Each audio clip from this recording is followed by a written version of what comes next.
You're listening to The South Stands, a Buckeye football podcast by Ohio State fans for Ohio State fans on Apple Podcasts, YouTube, Spotify, and SoundCloud. Hey everybody, welcome back to The South Stands, a Buckeye football podcast by Ohio State fans for Ohio State fans. I'm your host, Zach Moore. Today is Sunday, August 6th, 2023. We are now 4 days into fall camp and less than a month now from Ohio State's season opener against Indiana.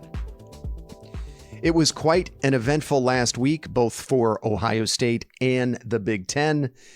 Fall camp started on Thursday, and then on Friday, in a stunning reversal, at the absolute 11th hour, Oregon and Washington both accepted offers to join the Big Ten next year.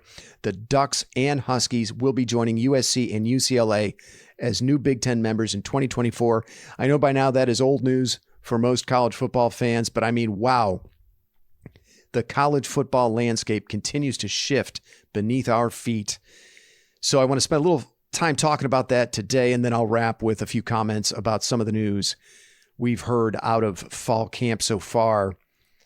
Now, also reported on Friday, Utah, Arizona, and Arizona State are also leaving the Pac-12, in their case for the Big 12. So 2023 will be the swan song for the Pac-12 conference. And if you love college football, you can't help but feel a little sad about the complete and rapid dissolution of a storied athletic conference that's been competing for 108 years. I mean, my earliest memories of college football are, filled with the Pac-10 and the USC, UCLA, all those traditionally great teams from that conference. I remember the classic clashes between the Big Ten and the Pac-12 in the Rose Bowl on New Year's Day. My freshman year at Ohio State, 1990, USC came to the Horseshoe for a big non-conference game, and I was there. I was sitting in the South Stands, in fact. I'll never forget that game actually had to be called with about 2.5 minutes to play because of a massive thunderstorm and lightning. Trojans won at 35-26, but lots of fond memories of the former Pac-10, now the Pac-12, from my childhood and formative years, and it's just a damn shame to see the conference dissolve before our eyes. Stanford, Cal, Oregon State, and Washington State are all that are left of the current Pac-12, and it seems just a matter of time before those schools find new homes. I actually wonder if Stanford and Cal will end up in the Big Ten eventually. Both schools certainly fit the academic profile that the Big Ten wants, and then some. And Stanford certainly fits the athletic profile. I mean, I think they have about as many varsity sports as Ohio State, and they're not that far removed from being a very competitive football program. And man, if that happens, as an OSU grad living in San Francisco, I just love it if the Bay Area became Big Ten country. And I would assume if that happens, it would all but guarantee regular West Coast visits for the Buckeyes, which, again, for the throngs of us out here, OSU alums, that is, it'd be totally awesome. So admittedly, my view of everything that's happening right now is going to be from the perspective of someone whose school and conference sits atop the college football food chain. We're the beneficiaries of everything that's happening right now. There's no doubt about it. I understand as a fan, I'm part of the wealthy and privileged. I'm part of the 1% of the 1%. And I can't really speak from the perspective of the Oregon States and Washington States of the world. And I understand this must be far from ideal for those schools and their athletes. And I sincerely hope, they land on their feet somehow. I'm also a pretty optimistic person by nature. And, I see all kinds of exciting possibilities here from this realignment. Personally, seismic change like this typically is exciting for me. And, kind of looking at the situation, I think it's totally possible for meaningful change that improves the on-the-field product and the preservation of tradition to coexist. They're not mutually exclusive. They can both happen. I mean, you're adding 4 excellent football programs in SC, Oregon, UCLA, and Washington, and that's going to mean better, more competitive football games that are going to be way more fun and interesting to watch than, Ohio State beating the snot out of Rutgers every year. I mean, right? What would you rather watch? Indiana getting blasted by Michigan in a half-empty stadium in Bloomington?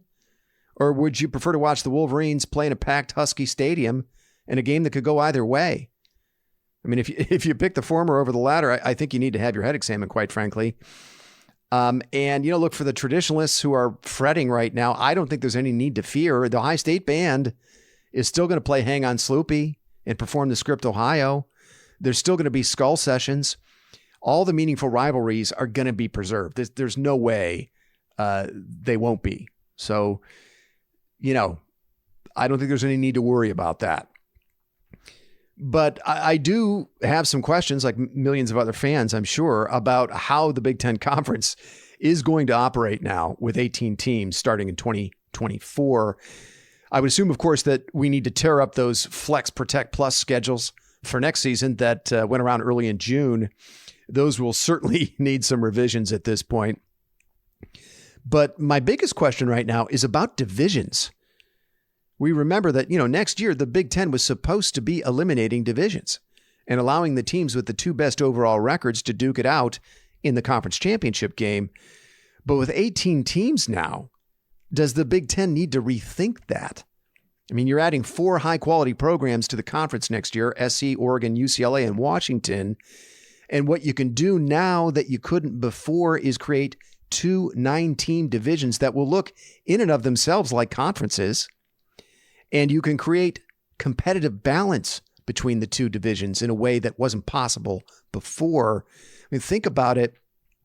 You put USC, UCLA, Washington, and Oregon in one division with Ohio State, Michigan, Penn State, and let's say Wisconsin in the other. I mean, winning one of those divisions would be no small accomplishment. I mean, forget about winning the conference for a second. Just winning one of those damn divisions would be, something to put on your wall. And then I think what you get in the Big Ten title game is a replica of the traditional Rose Bowl. Ohio State, USC, Michigan, Washington, Wisconsin, Oregon. I mean, how great would that be? And by the way, they should seriously consider allowing the Rose Bowl to host the Big Ten title game on an alternating basis starting next year. I'm talking about Rose Bowl, the venue, not Rose Bowl, the game. Now, that venue, of course, is such a huge home field advantage for USC and UCLA. It can't be the venue every single year, but every other year seems to make sense to me. And I think you retain the Lucas Oil Stadium in Indianapolis as the second site. You just alternate the two every other year moving forward. But look, a lot of fans, myself included, hate the current divisions because of all the power being concentrated in the East Division. And since the conference moved to the current East and West divisions, the West has never won the Big Ten title. And many of the West representatives, let's face it, had no business qualifying for that game. I mean, they had no business being there, and they had no chance in beating the East champion. Nobody wanted to see those games. But that would not be the case with these 9-team divisions, assuming, of course, that the Big Ten is thoughtful about how they're constructed. I know we can't always take something like that for granted with the Big Ten, but again, I'm an optimistic guy. I think they can figure it out. I really think the Big Ten has to consider it. They really need to consider divisions in 2024 and beyond. I mean, 18 teams are too many to crown a champion without divisions. And, the good news is, I think in that scenario, for the traditionalists who want Ohio State and Michigan to continue to be the high stakes regular season finale that it's always been, well, this 9-team division structure would certainly ensure that. The other question I have is, with 18 teams next year, the Big Ten has to move to a 10-conference game scheduling format, does it not? I don't think 9 games is going to be enough to settle the score with that many teams, 18 in the conference. If you really want to crown a true conference champion, I think you have to play as many Big Ten games as possible. It seems obvious to me that 10 conference games plus 2 non-conference is clearly the way to go now. And I think you can move to that format if you're Ohio State without any reservations about strength of schedule for your playoff resume, because with the addition of USC, UCLA, Oregon, and Washington, the average Big Ten schedule is going to provide plenty of challenges. So, if we're using this 9-team divisions I just laid out, and Ohio State is playing, Michigan, Penn State, and Wisconsin every year with a crossover game against an Oregon or a UCLA, I mean, that's going to be plenty good in the strength of schedule department for the college football playoff, I would assume. And, that doesn't even account for teams like Iowa and Michigan State, which have proved capable in years past of rising up and competing for Big Ten titles. Another question I have is, with the Big Ten acquiring the Pac-12's top 4 programs, that all but guarantees that the Big Ten gets an extra spot in the 12-team college football playoff, right? I mean, that bid would have otherwise gone to the Pac-12 in the new playoff format. Now, almost certainly, that must belong to the Big Ten. I mean, it has to. I mean, Ohio State, Michigan, USC, Penn State, Oregon, UCLA, Washington, and Wisconsin, that's 8 legitimate playoff contenders in most seasons with an expanded playoff. And finally, the last question I have is, we are clearly headed to a 16-team college football playoff, right? I mean, the SEC and Big Ten now have an overabundance of quality football teams. And if you want to create a compelling playoff, you have to let a lot of the SEC and Big Ten teams into the field. There's no question about it. I'd say, 6 to 8 between the two conferences. We're closer to 8. But of course, you can't give all 12 bids to those conferences. The schedules for the first 2 editions of the 12-team playoff have already been set. I could be wrong about this, but I think there will be an opportunity to revisit the format after the 2026 season. I think that's a very good bet that that's what's going to happen. So I wouldn't get too attached to the 12-team format. I think it's going to be very short-lived, and we could see the field expand to something like 16 by 2026. All right, I'm going to wrap things up with a few quick thoughts on what we're hearing out of fall camp. Now, look, it's still very early, only a few days in, and someone pointed out to me on Twitter today that things haven't really started to get real, with full contact, 11-on-11 practices, which, should start happening this week. But I will say that I was thrilled to hear that safeties Jihad Carter and Sonny Styles were running with the first-team defense this past week. Now, if you listen to this podcast, my number one concern with the defense was whether Jim Knowles and Perry Eliano would make the right choices for the starting safeties, because in the spring, Josh Proctor and Cam Martinez were running with the ones. And it's very well documented on this podcast that I've had big reservations about Proctor and Martinez playing major roles in that secondary. Well, it appears, at least for now, Eliano and Knowles have seen the light and have Styles and Carter as the starters, along with Lathan Ransom in that secondary. Look, Styles is just too talented. He's too gifted. By hook or by crook, he needs to play a ton. He needs to be a starter. He needs to play a ton.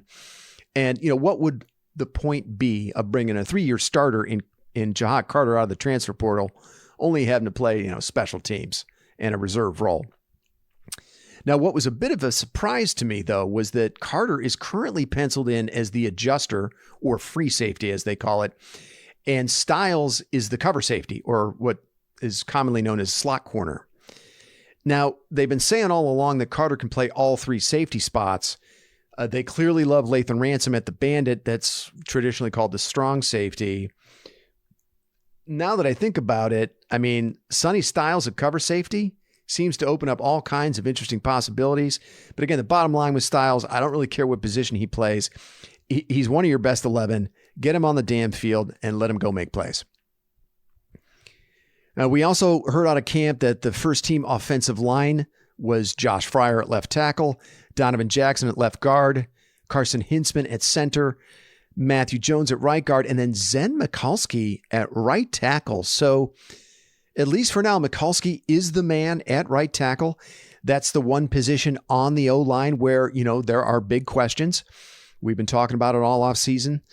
Now, many believe Josh Simmons, who apparently, by the way, wants to be called Jimmy now, so Jimmy Simmons, the San Diego State transfer, will eventually, many believe, be the man at right tackle. But the early returns, and again, it's very early returns out of fall camp, is that, Simmons is still getting his sea legs under him and adjusting to the new level of competition in Columbus. And it might be a minute before he becomes a factor in the competition at right tackle. Tegra Shabola, it's also worth mentioning, could also be a factor at right tackle, though many believe he is much better suited to play on the interior. My guess is right tackle is going to be a very fluid situation for the next few weeks, and it's going to be very interesting to see who emerges with that job. That's going to be a huge position on the offense for Ohio State. They need to find the right man and hope that he stays healthy, of course. It's also worth noting that the silver bullet of the day, the last 2 days of practices, were cornerbacks. Jordan Hancock was yesterday. Davison Igbinosun was today. Again, very early, but that would seem to support my theory that cornerback will be a strength for the Ohio State defense for the first time since 2019. Okay, that's going to do it for me. I know I keep promising it, but I do plan to get Paige and Chad back on the pod in the very near future to talk about fall camp, to talk about the coming season. Look for that in the coming days. Until then, thanks so much for listening, and go Bucks.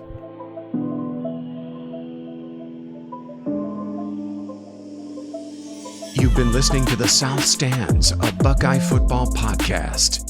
You can follow us on Twitter, Instagram, and Facebook, and visit our website at southstandsosu.com.